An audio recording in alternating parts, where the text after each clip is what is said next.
नमस्कार, आपके साथ मैं हूं सुरभि शर्मा और आज की सबसे बड़ी खबर पर लेटेस्ट अपडेट आपके सामने, क्योंकि रूस में यूक्रेन के हमले से जुड़ी ये बहुत बड़ी खबर है और यूक्रेन के अधिकारी का बड़ा बयान। हमले से पहले अमेरिका को जानकारी दी, ट्रंप ने यूक्रेन को हमले की अनुमति दी। आपको बता दें आज की ये बड़ी खबर है जहां रूस पर यूक्रेन ने सबसे बड़े हमले को अंजाम दिया। 4 एयरबेस और एक न्यूक्लियर नेवल बेस पर ड्रोन दागे।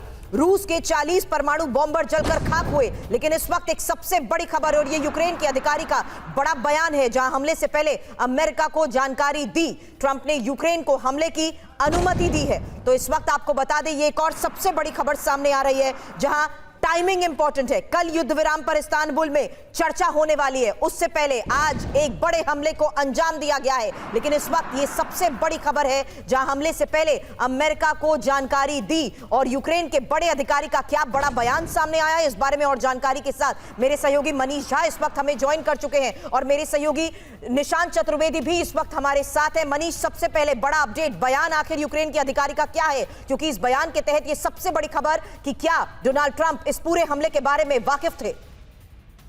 देखिए, एक बात तो तय है कि यूक्रेन के तरफ से वरिष्ठ अधिकारी जिस तरह का दावा कर रहे हैं कि डोनाल्ड ट्रंप को इसके बारे में जानकारी दी गई थी और वहां से हरी झंडी मिली है, मायने इसलिए खास है क्योंकि कल रूस और यूक्रेन के बीच बातचीत होने वाली है दूसरे दौर की। उससे ठीक पहले यूक्रेन की तरफ से अब तक का सबसे भीषण हमला आप कह सकते हैं रूसी टेरिटरी में किया गया, जहां पर कि उनके एयरबेस को निशाना बनाया गया, उनके न्यूक्लियर नेवल बेस को निशाना बनाया गया और एक दो नहीं बल्कि 40 TU-95 बॉम्बर को खत्म करने की बात की गई।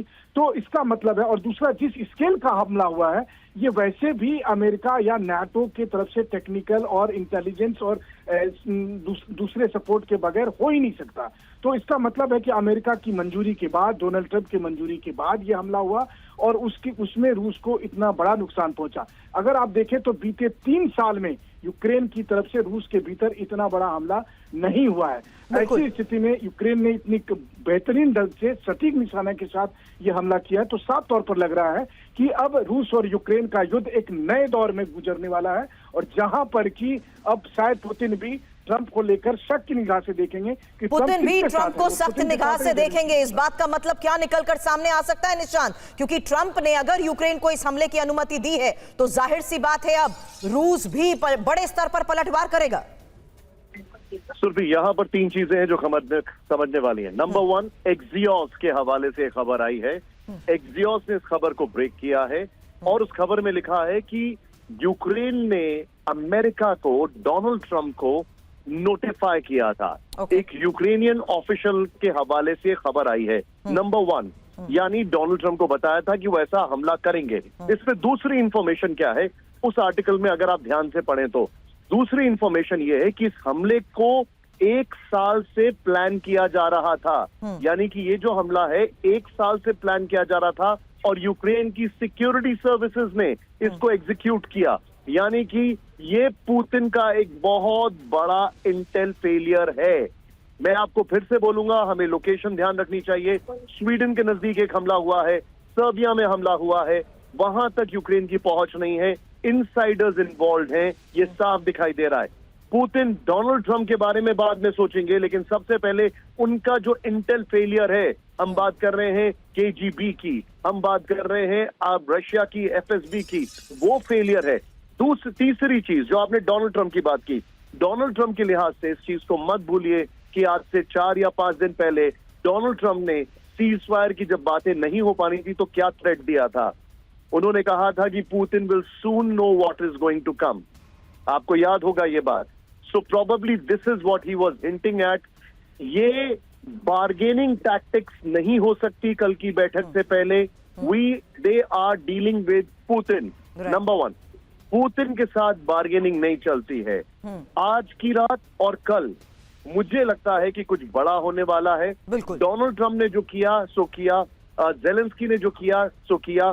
इंटरेस्टिंगली, अगर ये खबर कंफर्म होती है रशिया के एंड से कि डोनाल्ड ट्रंप को नोटिफाई किया गया था इस अटैक से पहले, तो इसका मतलब है आप एक बहुत बड़ी फॉल्ट लाइन देखने वाले हैं अमेरिका और रशिया के रिलेशंस में। ट्रंप के आने के बाद जो अभी तक सिर्फ बाइडेन तक सीमित थी, अब वो पुतिन और ट्रंप के बीच में फॉल्ट लाइंस दिखेंगी। यानी we are going to a dead end. This war is not stopping, बल्कि ये शायद और लीथल हो सकता है आने वाले कुछ घंटों में। बिल्कुल निशांत, शुक्रिया, और मनीष शुक्रिया फिलहाल इस डिटेल इंफॉर्मेशन के लिए। लेकिन इस बीच ये साफ है कि किस तरीके से रूस पर सबसे बड़ा आक्रमण हुआ है और पुतिन के 40 बॉम्बर ध्वस्त, यही आज की ये सबसे बड़ी खबर है। और इसमें ये साफ है कि किस तरीके से इस पूरे ऑपरेशन को लेकर अब बड़ी खबर आ रही है, क्योंकि रूस पर ये सबसे बड़ा आक्रमण, पुतिन के 40 बॉम्बर ध्वस्त। और रूस के खिलाफ यूक्रेन के ऑपरेशन वेब के बारे में एक बड़ी खबर, क्योंकि रूस के बिलाया और ओलेनिया एयरबेस पर हमला हुआ और हमले के बाद एयरबेस पर धुएं का गुबार। एक तस्वीर अब आपके सामने, जहां देखिए किस तरीके से इस ऑपरेशन वेब के बाद जिन एयरबेस को टारगेट किया गया है उनकी तस्वीरें भी सामने हैं। ओलेनिया एयरबेस के साथ साथ बिलाया एयरबेस की वो तस्वीर जहां हमले के बाद एयरबेस पर धुएं का ये गुबार।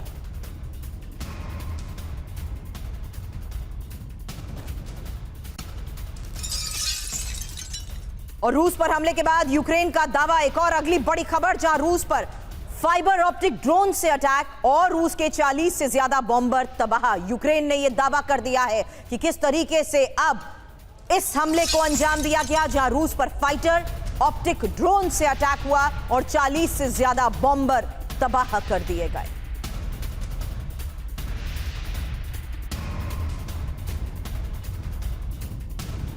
और रूस के बेलाया एयरबेस पर भारी नुकसान। एक और तस्वीर अब आपके सामने होगी, जहां एयरबेस से अभी भी धुएं का गुबार उठ रहा है और बेस पर मौजूद 2 Tu-160 बॉम्बर तबाह, Tu-95 बॉम्बर को भी नुकसान की खबर।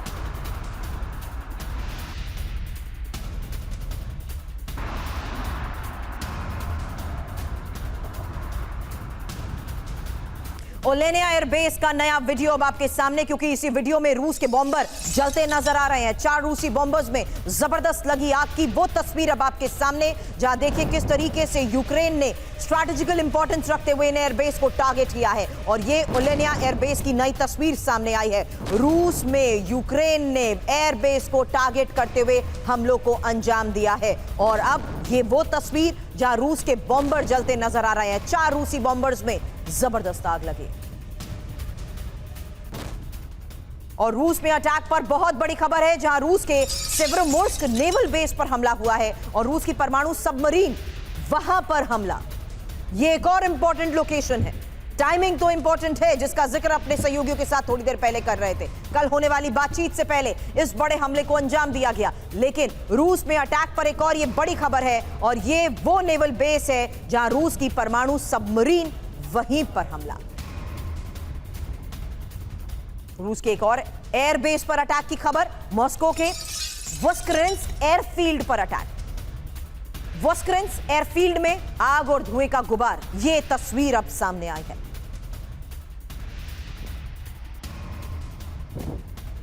हमले में रूस के Tu-95 बॉम्बर तबाह, Tu-22 M3 long range bomber भी तबाह हुए हैं। A-50 एयरबोर्न रडार एयरक्राफ्ट भी तबाह, 40 से ज्यादा विमान तबाह होने की खबर।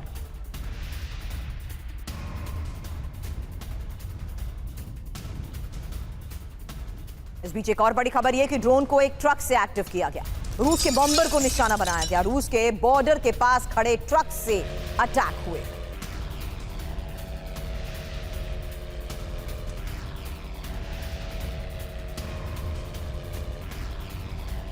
रूस के अमूर इलाके में यूक्रेनी ट्रक तबाह। एक और बड़ी खबर है, रूस ने ड्रोन लेकर जा रहे ट्रक को उड़ा दिया है। 4 ट्रकों से यूक्रेन ने ड्रोन अटैक किया है। 2 ट्रकों को रूसी सेना ने तबाह कर दिया। ये देखिए तस्वीर, बॉर्डर एरिया के नजदीक वो ट्रक जिनके जरिए ड्रोन अटैक हुए। 2 ट्रकों को रूसी सेना ने तबाह किया। ये तस्वीर सामने आई है। हालांकि 4 ट्रकों से यूक्रेन ने ड्रोन अटैक किए हैं और रूस ने ड्रोन लेकर जा रहे ट्रक को ही उड़ा दिया। इवानोवो और दागिलोवो में भी अटैक। एक और बड़ी खबर आपको बता रहे हैं, बाबोवना और सेवरोमोर्स्क में भी अटैक हुआ है। मरमंस्क इलाके में ड्रोन अटैक को लेकर खबर है।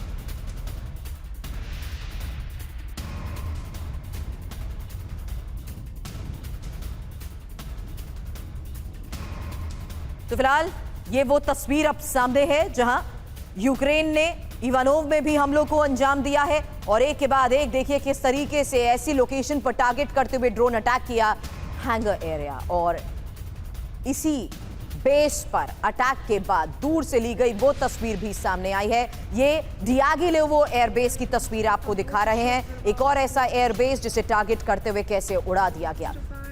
बड़े हमलों का दावा यूक्रेन की तरफ से किया गया और तस्वीरें सामने रखते हुए तस्वीरों के साथ ये बता दिया कि कैसे रूस के अलग अलग एयर बेस को यूक्रेन ने बड़े हमले में तबाह कर दिया है। एक और एयर बेस जिसको हमले के बाद कैसे उड़ा दिया गया, उसके बाद की वो तस्वीर सामने आई है। काले धुएं का ये गुबार दूर दूर तक नजर आ रहा था। हालांकि रूस में यूक्रेन ने जिस तरीके से हमलों को अंजाम दिया है उसकी एक एक तस्वीर सामने रखते हुए ये बड़ा बयान और बड़ा दावा कि कैसे एक के बाद एक 4 एयरबेस को उसने टारगेट किया है।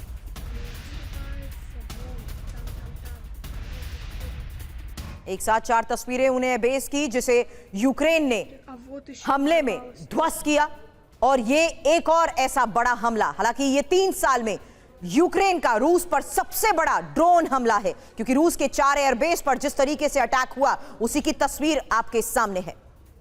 ओलेनिया, बेलाया, डियागिलेवो और साथ ही इवानोवा एयरबेस पर अटैक की एक साथ 4 तस्वीरें आपको दिखा रहे हैं, क्योंकि दावा यह कि इस हमले में Tu-95 बॉम्बर्स को नुकसान पहुंचाया गया है। दावा यह कि Tu-22 M3 long range bomber को तबाह कर दिया गया है।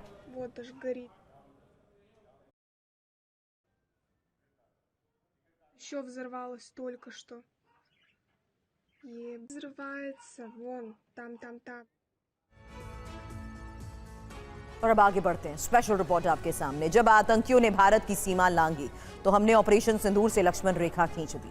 संदेश एकदम साफ था, अब भारत चुप नहीं बैठने वाला। ऑपरेशन सिंदूर के जवाब में पाकिस्तान की आर्मी, तुर्की के ड्रोन और चीन की मिसाइलें लेकर आई, लेकिन भारत की आत्मनिर्भर शक्ति ने सारे मंसूबों को खाक कर दिया। यहां तक की कहानी आप जानते हैं। अब एक नई कहानी शुरू होने वाली है। दरअसल ऑपरेशन सिंदूर में भारत के हाथों मार खा चुकी तिकड़ी अब समंदर की गहराइयों में नया षड्यंत्र रच रही है, लेकिन वो भूल गए कि हिंद महासागर वो आईना है जिसमें भारत का प्रतिबिंब दिखता है और उसे महफूज करने के लिए भारत का ब्रह्मास्त्र और कवच दोनों तैयार है। Tango Tiger aircraft to beat the sun.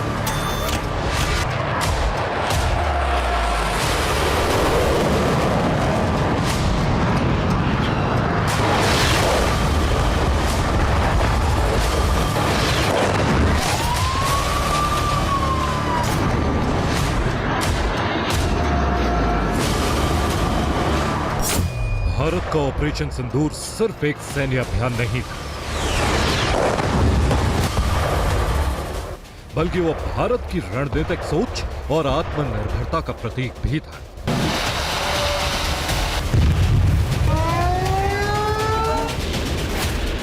इस ऑपरेशन ने दुनिया को बता दिया कि भारत अब सहने वाला नहीं बल्कि साधने वाला राष्ट्र बन चुका है।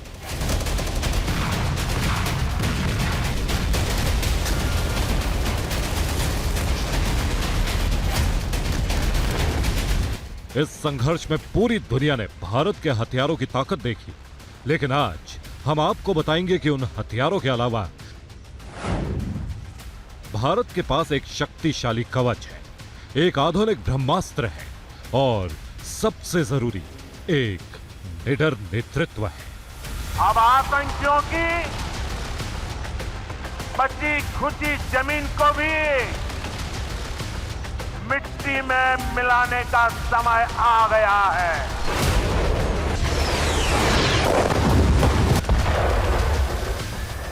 लेकिन पहले यह जान लीजिए कि भारत ने जब ऑपरेशन सिंदूर शुरू किया तो उसके निशाने पर पाकिस्तान के वो आतंकी ठिकाने थे जो सीमा पार से भारत के खिलाफ खूनी साजिश रच रहे थे। लेकिन पाकिस्तान को मिले चीन की मिसाइलों और तुर्की के ड्रोन ने शहबाज शरीफ के लिए ढाल बनने की कोशिश की, मगर हुआ क्या? तुर्की ने अपने जिन ड्रोन्स को पूरी दुनिया में गेम चेंजर बताया था, उन्हें भारत के एयर डिफेंस सिस्टम ने बच्चों के खिलौनों की तरह हवा में ही उड़ा दिया। चीन की घातक कही जाने वाली मिसाइलों का मलबा तो पंजाब के कई खेतों से बरामद हुआ। जिस टारगेट पर उन्हें छोड़ा गया था वो मिसाइलें उसके पास भी नहीं फटक पाईं।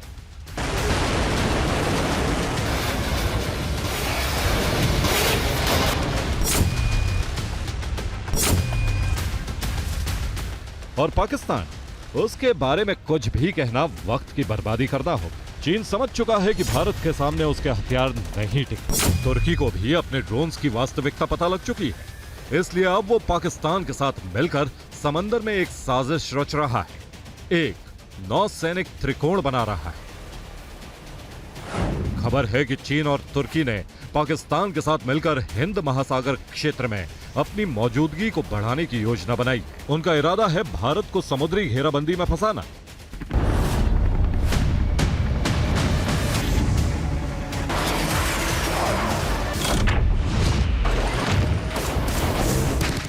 लेकिन वो भूल गए कि भारत वो देश है जो समंदर की लहरों को पढ़ना जानता है।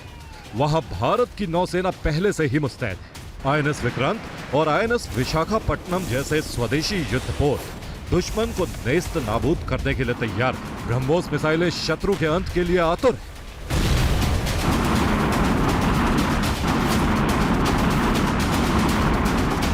और सबसे बड़ी बात, दुश्मनों की किसी भी साजिश का जवाब देने के लिए भारत का ब्रह्मास्त्र और कवच दोनों बिल्कुल तैयार हैं। दरअसल भारत ने 2 ऐसे कदम उठाए हैं जो भविष्य में होने वाले किसी भी संघर्ष को निर्णायक बना सकते हैं। इनमें पहला है सूर्य VHF रडार। यह भारत की डिफेंस टेक्नोलॉजी में एक क्रांतिकारी छलांग है। अमेरिका और चीन के जो स्टेल्थ फाइटर जेट किसी भी रडार को आसानी से धोखा दे सकते हैं, वो भी सूर्य VHF रडार की नजरों से नहीं बच सकते।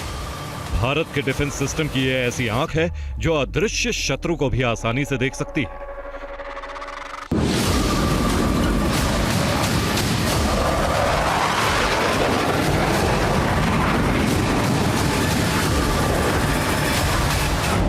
VHF यानी वेरी हाई फ्रीक्वेंसी भारत का आधुनिक रडार सिस्टम है। यह 500 किलोमीटर की दूरी से दुश्मन की आहट भांप लेता है और इसमें मल्टी टारगेट ट्रैकिंग कैपेसिटी होती है। अमेरिका का F-22 रैप्टर और चीन का J-20 स्टेल्थ फाइटर जेट भी इससे नहीं बच सकता है। यानी यह भारत का वो कवच है जिसे कोई भी ताकतवर हथियार नहीं भेज सकता। अब ब्रह्मास्त्र की बात करते हैं। इसका नाम है Su-57E। यह रूस का 5वीं पीढ़ी का आधुनिक फाइटर जेट। रूस ने भारत को अपना यह 5वीं पीढ़ी का स्टेल्थ फाइटर जेट ऑफर किया है।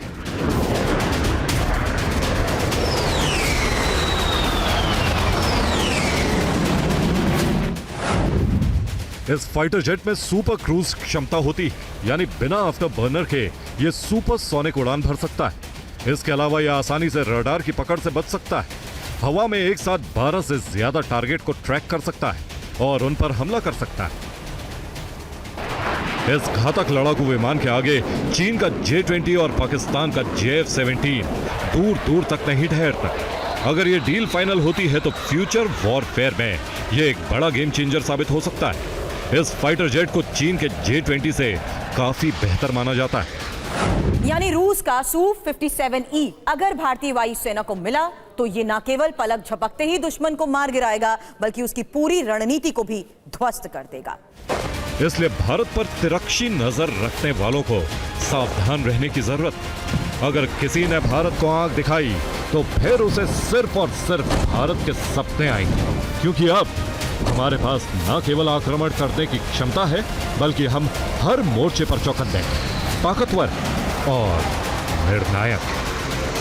Bureau report, TV9 Bharat. और अगली खबर ऑपरेशन सिंदूर से जुड़ी है। पहलगाम हमले के बाद पाकिस्तान के खिलाफ भारत के स्पेशल ऑपरेशन की गूंज दुनिया भर में है। चर्चा तो बहुत हुई, लेकिन इनसाइड डिटेल शायद कम ही लोगों को पता होगी। आखिर कैसे भारत ने पाकिस्तान के हवाई मकड़ जाल को तोड़ा? आखिर कैसे चीन के कवच को भेदते हुए घोलारी एयरबेस को तबाह किया? इन सवालों का जवाब देती हमारी ये इनसाइड रिपोर्ट आपको जरूर देखनी चाहिए। Bravo 6, second platoon is moving to rendezvous near your location. What's your status? Over.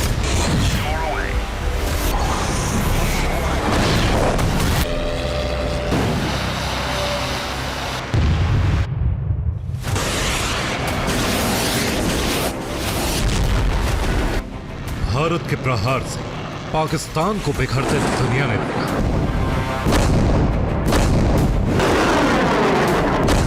S-400 से लेकर राफेल तक,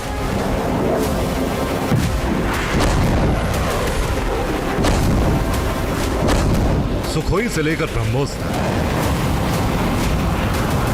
हिंदुस्तान ने अलग अलग हथियारों के जरिए इस्लामाबाद को 4 दिन के अंदर सरेंडर करवाया।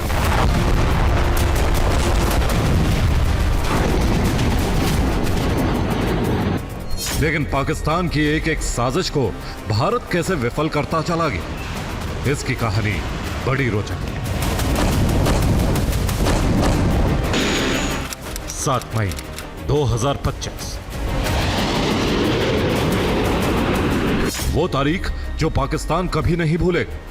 वो दिन जब पाकिस्तान के अंदर मौजूद आतंकी ठिकानों को चुन चुन कर ध्वस्त किया गया।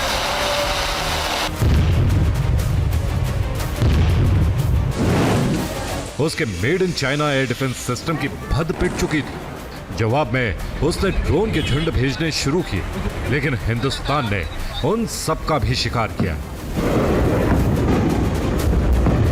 तो इस्लामाबाद में बैठे हुक्मरान हिल गए। भारत की वायु शक्ति के आगे पाकिस्तान पिट रहा था। कथित तौर पर चीन के हाईटेक हथियार बौने साबित हो रहे थे। तब जनरल आसिम मुनीर ने दूसरी चाल चल दी। पाकिस्तान ने जानबूझकर यात्री विमानों को अपनी ढाल बनाया। फ्लाइट्स के बीच में अपने जासूसी विमान अवॉक्स को उड़ाना शुरू किया।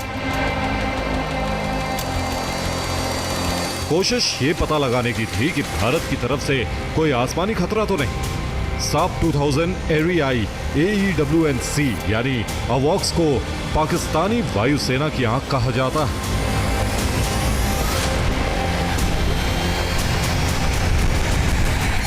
अवॉक्स का मतलब होता है airborne warning and control system. यह एयरक्राफ्ट लंबी दूरी पर मौजूद विमानों, मिसाइलों और ड्रोन की निगरानी करता है।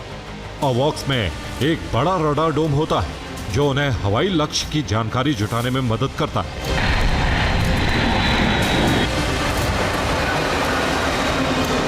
लेकिन भारत ने पाकिस्तान की यह आंख 9 और 10 मई की रात को फोड़ दी। सरहद से 314 किलोमीटर दूर 35,000 फीट की ऊंचाई पर अवॉक्स एयरक्राफ्ट उड़ान भर रहा था, जिसे भारत के S-400 ने मार गिराया।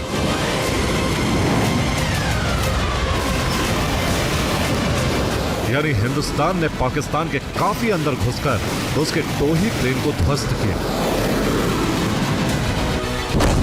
लेकिन सवाल यह है कि जब यात्री विमान कवच बनकर चल रहे थे तो फिर S-400 ने अवॉक्स पर सटीक निशाना कैसे लगाया?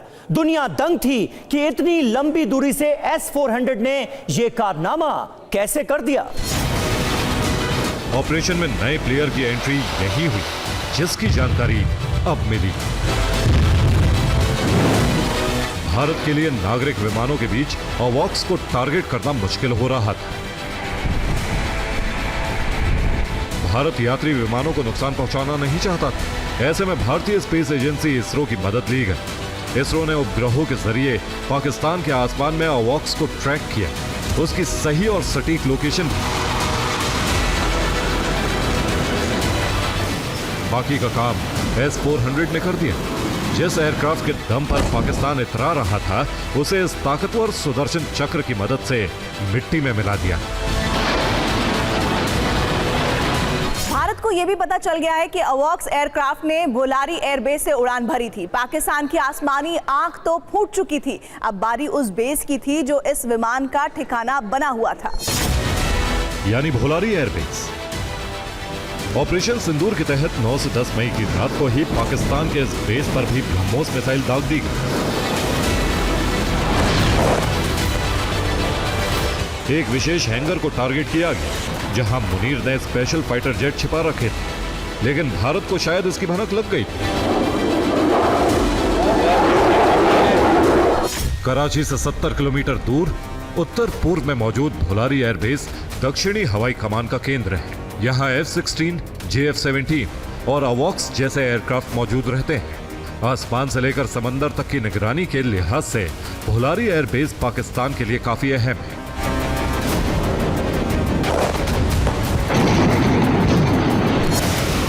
जिसे भारत ने हमला करके धुआं कर दिया। सैटेलाइट इमेज में इस बेस की बर्बादी साफ नजर आई। ऐसा कहा जाता है कि भारत के अटैक में अवॉक्स के साथ 3 से 4 पश्चिमी देश के लड़ाकू विमान भी नष्ट हो गए। इस हमले ने पाकिस्तान की हवाई रक्षा और कमांड सिस्टम की रीढ़ तोड़ दी। भारत ने अंदर घुसकर इतने गहरे जख्म दिए जिससे पाकिस्तानी एयरफोर्स 5 साल पीछे चला गया। Bureau report, TV9 Bharatvarsh.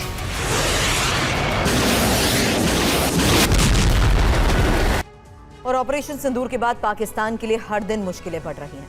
अंतर्राष्ट्रीय मंचों पर पाकिस्तान की पोल लगातार खुल रही है, लेकिन कहते हैं ना कि रस्सी जल जाती है मगर बल नहीं जाता। यही हाल पाकिस्तान का भी है। ऑपरेशन सिंदूर के बाद 3 दिनों में ही पाकिस्तान घुटनों पर आ गया। पाकिस्तान पर भारत ने वाटर स्ट्राइक करके भी उसे बूंद बूंद के लिए मोहताज बना दिया। पाकिस्तान से आने वाली तस्वीरें भी गवाह हैं और वहां के लोग भी मान रहे हैं कि पानी को लेकर भारत के कड़े रुख के बाद पाकिस्तान की हालत दिनों दिन बहुत खराब होती जा रही है।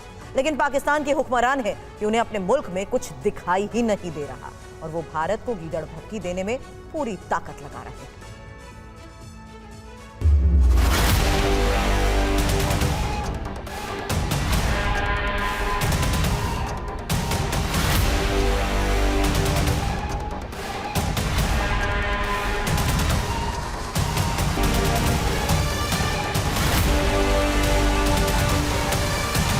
पानी और खून भी एक साथ नहीं बह सकता।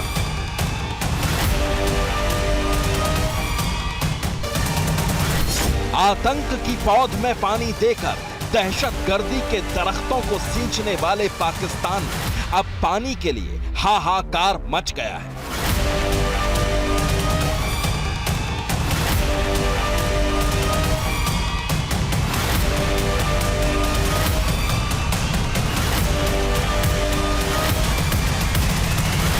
दरिया में खून बहाने की धमकी देने वाला पाकिस्तान अब बूंद बूंद के लिए तरस गया है। आवाम के पास खाने को रोटी और पीने के लिए पानी नहीं है, लेकिन पाकिस्तान की झूठी अकड़ नहीं खत्म हो रही। पाकिस्तान के एक जनरल ने पानी रोके जाने को लेकर पाकिस्तान की बौखलाहट फिर से पूरी दुनिया को दिखा दी है। सिंगापुर में शांग्रीला डायलॉग में Pakistani joint chiefs of staff committee के चेयरमैन जनरल साहिर शमशाद मिर्जा ने पाकिस्तान को पानी रोके जाने पर इसे एक्ट ऑफ वॉर बताया। पाकिस्तान पर ऐसा वाटर बम फूटा है कि उसकी मार से जनरल से लेकर पाकिस्तान सरकार के हर महकमे में हाहाकार मचा हुआ है। भारत के जल प्रहार के बाद पाकिस्तानी मीडिया में भी लगातार वहां के हुक्मरानों की तिलमिलाहट का प्रसारण हो रहा है। पानी रोकना एक्ट ऑफ वॉर है। पाकिस्तानी मीडिया के मुताबिक भारत को ये गीदड़ भभकी WAPDA यानी water and power development authority के chairman retired lieutenant general Sajjad Ghani ने दी है। पाकिस्तान में पानी के प्रबंधन के लिए जिम्मेदार वहां की पूरी अथॉरिटी कैसे घबराई हुई है और कैसे बौखलाहट में आकर वहां की सरकारी मशीनरी आपे से बाहर हो गई है, इसका प्रसारण भी पाकिस्तानी मीडिया ने ही किया। पाकिस्तान पानी के लिए मोहताज हो गया है। लाहौर से लेकर इस्लामाबाद तक पानी के लिए हाहाकार शुरू हो गया है। पाकिस्तानी मीडिया के मुताबिक वापडा के आंकड़ों के अनुसार 29 मई से ही माराला हेडवर्क में पानी काफी घट गया। 1 जून को 98,200 क्यूसेक से घटकर पानी केवल 7,200 क्यूसेक रह गया। सिंधु नदी के बाद भारत ने बगलिहार बांध से चिनाब का पानी रोका तो पाकिस्तान में पानी की भयंकर किल्लत दिखने लगी। पाकिस्तान में पानी की कमी का असर बिजली पर भी पड़ रहा है। लोग इतने परेशान हैं कि उन्होंने पाकिस्तान की सरकार को कोसना शुरू कर दिया है। सिंधु के बाद अब चिनाब नदी में भी पानी का लेवल घटने लगा है। पहले जहां चिनाब नदी में पानी लबालब भरा रहता था, पहले जहां चिनाब के पानी से आसपास के इलाके हरे भरे दिखते थे, अब वहां हरियाली की जगह सूखा दिख रहा है। पाकिस्तान के लोग इस बात को लेकर चिंतित हैं कि अगर हालात यही रहे तो पाकिस्तान का आगे क्या होगा। 22 अप्रैल को पहलगाम आतंकी हमले के बाद भारत की तरफ से सिंधु जल संधि को निलंबित करने के फैसले ने पाकिस्तान में चारों तरफ बेचैनी पैदा कर दी है। अब पाकिस्तानी हुक्मरानों को समझ नहीं आ रहा कि कि आखिर वो पानी के लिए तरसती अपनी आवाम के गुस्से का सामना कैसे करेंगे। Bureau report, TV9 Bharatvarsh. और बांग्लादेश के नक्शे पर धूमिल पड़े भूगोल को जिंदा करने की कोशिश की जा रही है। शी जिनपिंग के साथ मिलकर मोहम्मद यूनुस भारत के खिलाफ चक्रव्यूह रचने की मंशा बना रहे हैं। इस चक्रव्यूह की जमीन बांग्लादेश के लाल मोनिरहाट में तैयार की जा रही है और बांग्लादेश सपने देख रहा है कि चीन उसके सपनों को पंख लगा रहा है। लेकिन उन साजिशों के पर कतरने के लिए ही भारत की रणनीति पूरी तरह तैयार है। ये रिपोर्ट देखिए।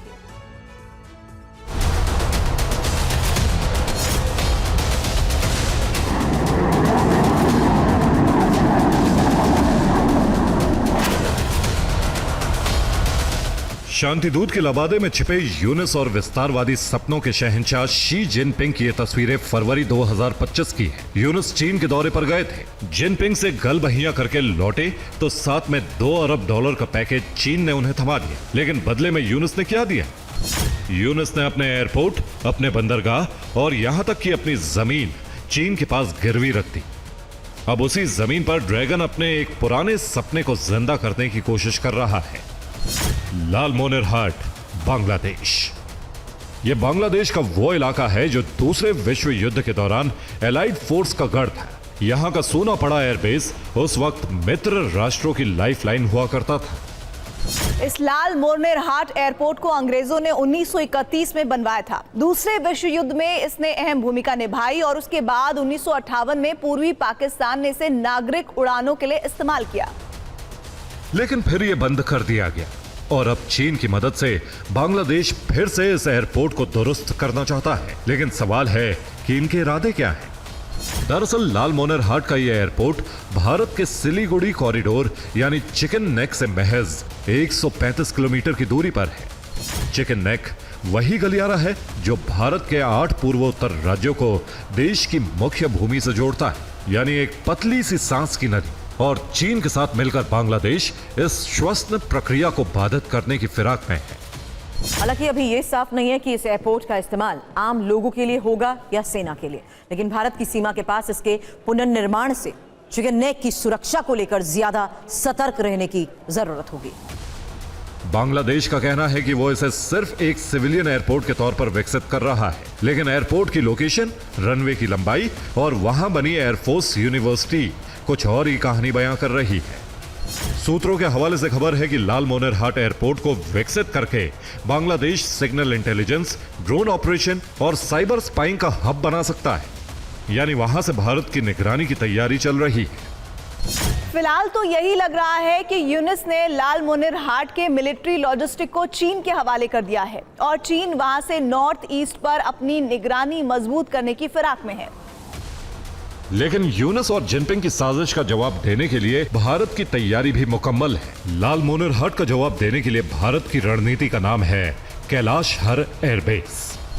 दरअसल कैलाश हर एयरबेस त्रिपुरा के उत्तर में स्थित है, जिसे फिर से एक्टिव करने का काम शुरू हो चुका है। 1971 की जंग में इस एयरबेस ने काफी अहम भूमिका निभाई थी और बांग्लादेश के मुक्ति संग्राम के दौरान सर्जिकल और रणनीतिक एयर अटैक के लिए भी इसका इस्तेमाल किया गया। उसके बाद यह हवाई अड्डा 1990 के दशक से निष्क्रिय पड़ा था। लेकिन पिछले करीब 30 वर्षों से शांत पड़ा यह एयरबेस अब फिर से एक्टिव होने जा रहा है। यानी चीन की हर चाल का जवाब अब काउंटर स्ट्रेटेजी से दिया जाएगा। भारत अब आंख उठाने वालों को जवाब देने में देर नहीं करता। यूनुस और जिनपिंग पूर्वोत्तर की फिजाओं में जहर घोलने की साजिश रच रहे हैं, लेकिन वो साजिश कभी कामयाब नहीं होगी। भले ही लाल मोनिरहाट का एयरपोर्ट उड़ान भरने के लिए तैयार हो जाए, लेकिन भारत की परवाज का सामना करने की हिम्मत उसमें नहीं है। Bureau report, TV9 Bharatvarsh. और अब एक ऐसा बयान जो आया तो रूस से है, लेकिन इस बयान को सुनकर अमेरिका की बेचैनी कई गुना बढ़ सकती है, क्योंकि मॉस्को से जारी इस बयान के केंद्र में भारत, चीन और रूस तीनों ही देश हैं। तीनों की मजबूत तिकड़ी बनने के दावे किए गए और त्रिकुट नाम की ये एक ऐसी परिकल्पना है जो अगर साकार हो जाए तो पश्चिमी देशों, खासकर अमेरिका के विरुद्ध भारत, चीन और रूस तीनों साथ मिलकर बड़ी चुनौती पेश कर सकते हैं।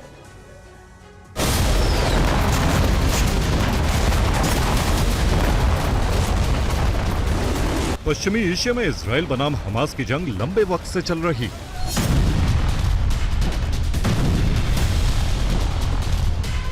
रूस बनाम यूक्रेन की जंग को भी 3 साल से ज्यादा का समय बीत चुका है।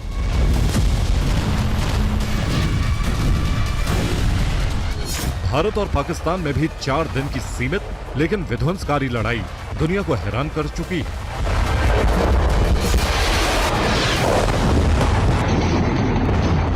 अब एक नया फ्रंट अमेरिका बनाम ईरान का भी खुल सकता है, क्योंकि ट्रंप ने साफ कहा है कि ईरान ने अगर अमेरिकी शर्तों पर परमाणु समझौता नहीं किया तो अमेरिका उसके न्यूक्लियर ठिकानों पर डायरेक्ट अटैक करके उन्हें नष्ट कर देगा। कुल मिलाकर जब पूरी दुनिया में इस समय अस्थिरता का माहौल है, तब रूस की ओर से आए एक बयान ने पूरे विश्व का ध्यान अपनी ओर खींचा है। मॉस्को रूस, भारत और चीन का एक त्रिगुट बनाना चाहता है और इस त्रिगुट को दुनिया में शांति की गारंटी बता रहा है। रूस के विदेश मंत्री सर्गेई लावरोव ने भारत, रूस और चीन की तिकड़ी यानी त्रिगुट की परिकल्पना पर जोर दिया है। यह सपना सबसे पहले 1998 और 1999 में रूस के पूर्व पीएम येवगेनी प्रेमाकोव ने देखा था। इस त्रिकूट का मकसद पश्चिमी अलायंस को काउंटर बैलेंस करना था। रूस का दावा है कि इस बारे में तभी से तीनों देशों में कई दौर की वार्ता हो चुकी है और अब तो भारत और चीन के बीच सीमा पर तनाव को लेकर भी समझदारी बन चुकी है। इसलिए त्रिगुट की मजबूत नींव रखने का ये सही समय है। यहाँ समझने वाली बात यह है कि भारत, चीन और रूस की तिकड़ी यानी ये त्रिगुट क्या है। त्रिगुट बनने से वैश्विक स्तर पर क्या बदल जाएगा। मॉस्को पश्चिम के विरुद्ध भारत, चीन और रूस की त्रिमूर्ति को क्यों खड़ा करना चाहता है और भारत चीन के बीच जिस तरह से कड़वाहट भरे रिश्ते रहे हैं, ऐसे में क्या ये त्रिगुट हकीकत में कभी बन भी पाएगा? आसान भाषा में इन तीनों ही सवालों के जवाब जानते हैं। सबसे पहले बात त्रिगुट की। वैश्विक नजरिए से त्रिगुट का मतलब एक समूह का संगठन है जिसमें 3 देशों का होना जरूरी है जो कि रणनीतिक और आर्थिक चुनौतियों का मिलकर सामना करते हैं। भारत, चीन और रूस का त्रिगुट बना तो समझिए कि ग्लोबल ऑर्डर पूरी तरह से बदल सकता है। अमेरिका की सुपर पावर वाली छवि को सीधा चैलेंज मिल सकता है, क्योंकि वैश्विक अर्थव्यवस्था में 31% हिस्सेदारी भारत, चीन और रूस की है। भारत, चीन और रूस के पास दुनिया की 19% भूमि है। तीनों ही देश न्यूक्लियर हथियारों से संपन्न है। रूस और चीन तो संयुक्त राष्ट्र सुरक्षा परिषद के स्थायी सदस्य भी हैं। यानी त्रिगुट बनने पर यूएनएससी में दबदबा बहुत बढ़ जाएगा।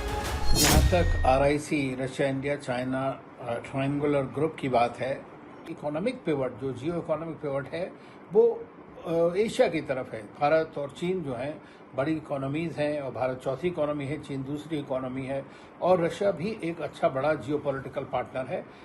तो वो चाहते हैं कि दोबारा से आरआईसी का, लेकिन आरआईसी इंस्टीट्यूशन तो है ही, बातचीत होती रही है डिफरेंट लेवल्स के ऊपर में। अब बात करते हैं मॉस्को की इच्छा की। मॉस्को भारत, चीन और रूस की त्रिमूर्ति को इसी समय क्यों खड़ा करना चाहता है? दरअसल अमेरिका यूक्रेन युद्ध में 3 साल से दखल दे रहा है। अमेरिका के इशारे पर नाटो देश रूस के विरुद्ध मोर्चा खड़ा कर रहे हैं। अमेरिका खुद यूक्रेन को हथियार देकर रूस के खिलाफ मजबूत बना रहा है, तो वहीं दूसरी ओर यही अमेरिका सीज फायर का राग भी आलाप रहा है। ट्रंप युद्ध रुकवाकर शांति का नोबेल पुरस्कार पाने की चाहत रखते हैं। अमेरिका का यह दोहरा चरित्र रूस ठीक से समझता है और अमेरिका को काउंटर करने के लिए ही वो चीन और भारत का खुलकर साथ चाहता है। अमेरिका की दखलंदाजी सिर्फ इतनी भर नहीं है, ट्रंप की टैरिफ वाली जिद से भी भारत और चीन दोनों ही परेशान हैं। रूस का दावा है कि त्रिगुट बनने पर भारत और चीन दोनों को ही अमेरिकी दबाव से छुटकारा मिल सकता है। अब बात करते हैं भारत और चीन के खटास भरे रिश्तों की, जिसके साए में त्रिगुट की परिकल्पना कांटों भरी दिखती है और इसके लिए जिम्मेदार खुद चीन है, जो लद्दाख से लेकर अरुणाचल तक तनाव को जब तब बढ़ाता रहा है और पाकिस्तान को हथियारों से मदद करके भी भारत के खिलाफ माहौल बनाता रहा है।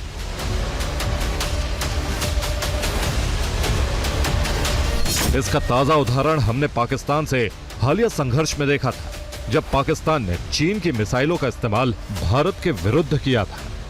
चीन के साथ भारत का ट्रस्ट डेफिसिट है और मैं नहीं समझता कि इसके होते हुए किसी भी तरह से भारत और चीन एक खेमे में होने वाली बात कर सकते हैं। हम ब्रिक्स के मेंबर हैं, हम क्वाड के मेंबर हैं, हम स्ट्रेटेजिक ऑटोनॉमी में विश्वास रखते हैं। रूस का ऐसे में इस समय त्रिगुट बनाने का दावा कितना सही है, ये जानने के लिए हमें अपने देश की आधिकारिक प्रतिक्रिया का इंतजार करना होगा। Bureau report, TV9 Bharatvarsh. पहले चीन और अब तुर्की। मोहम्मद यूनुस अपनी हरकतों से बाज नहीं आ रहे। वो देश जिनका रुख भारत के खिलाफ है, उनके साथ वो दोस्ती बढ़ा रहे हैं, उनसे हथियार खरीद रहे हैं, उन्हें अपने देश में ठिकाना बनाने का न्योता दे रहे हैं। चीन की मदद से एयरबेस की मरम्मत करवा रहे हैं, तुर्की से वो सैन्य डील कर रहे हैं। ऐसे में सवाल यह है कि क्या भारत विरोध में अंधे हो चुके यूनुस किसी जंग की तैयारी कर रहे हैं?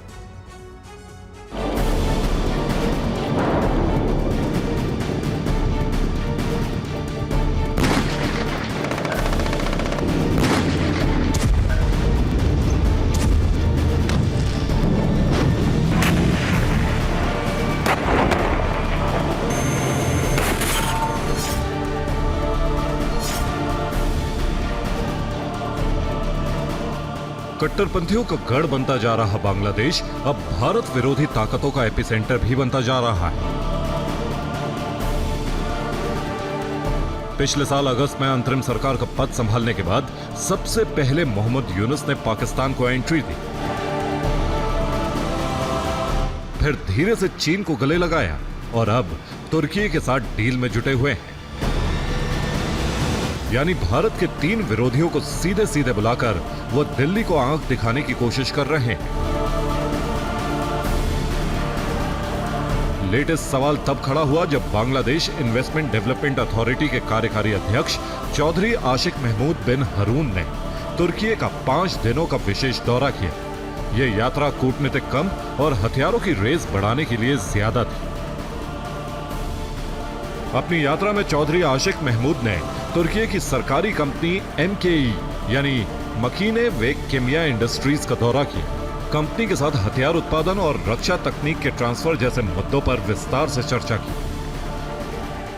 मतलब बांग्लादेश का पूरा फोकस अपने हथियार गोदाम को अपग्रेड करना है, जिसके लिए वो अब तुर्की के साथ सैन्य साझेदारी बढ़ाएगा, अपने देश में हथियारों का निर्माण करेगा, जिसमें तुर्की की सरकारी कंपनी MKE मदद करेगी। मीडिया रिपोर्ट्स के मुताबिक चटगांव और नारायणगंज में रक्षा उद्योग परिसर बनाने की योजना है। दोनों देश जल्द ही रक्षा औद्योगिक कार्य समूह को अंतिम रूप देने वाले हैं। इसके लिए MOU पर बातचीत शुरू होने वाली है, लेकिन यह पहली बार नहीं है जब बांग्लादेश ने MKE के साथ रक्षा सहयोग किया है। इससे पहले ढाका ने MKE बोरान होवित्जर की 18 यूनिट खरीदी थी। भविष्य में इसे 200 यूनिट तक बढ़ाने की योजना है। प्रस्ताव में तुर्की से ओटोकार तुलपार लाइट टैंक खरीदना शामिल है, जो हल्का बख्तरबंद वॉर व्हीकल है।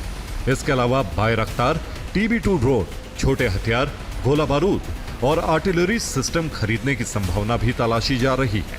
पाकिस्तान के साथ तुर्की के पुराने सैन्य संबंध हैं। अब बांग्लादेश भी उसकी तकनीकी क्षमताओं का लाभ उठाकर अपने सैन्य आधार को धार देने की कोशिश में है।